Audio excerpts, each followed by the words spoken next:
In today's video, I'm going to teach you how to find transactions in Xero. We'll walk through where to go, how to open the right report, and how to fine-tune what you see so you can quickly get to the exact transactions you need. By the end, you'll know how to filter by account, set an accurate date range, and control how the information is displayed so it's useful for reviews, reconciliations, and reporting. Start by opening your browser and heading to Xero.com. Once you're in your Xero organization, make sure you're in the correct entity if you manage more than one. Having the right access and being in the right organization ensures the report pulls the data you expect. Next, go to Reports. Depending on your layout, you'll typically find reports in the main menu. This is where Xero keeps all its financial and activity reports, and it's the quickest path to detailed transaction listings.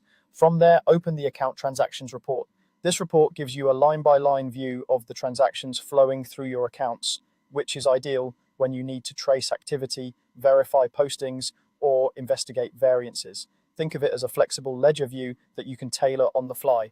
Now it's time to set your filters and display options. Choose the account you want to analyze. You can pick a specific bank, income, expense, or balance sheet account. If you're troubleshooting, start narrow with a single account to keep results focused. Set the date range to match the period you're reviewing. You can use preset options like this month or this quarter, or choose a custom range to capture exact start and end dates. Accurate dates are key to avoiding missing or extra lines in your review. Adjust the columns to control what information appears. Add or remove fields such as reference, description, contact, and tracking categories so the report shows only what helps you reconcile or audit quickly. Clear columns make patterns and anomalies easier to spot. Use grouping or summarizing to organize the data. Grouping can cluster transactions by account or contact, while summarizing can condense details into totals, helping you scan large volumes efficiently. Pick the structure that best supports your purpose, detailed review or high-level check. Finally, choose the accounts to include if you need to broaden or limit the scope across multiple accounts within your chart.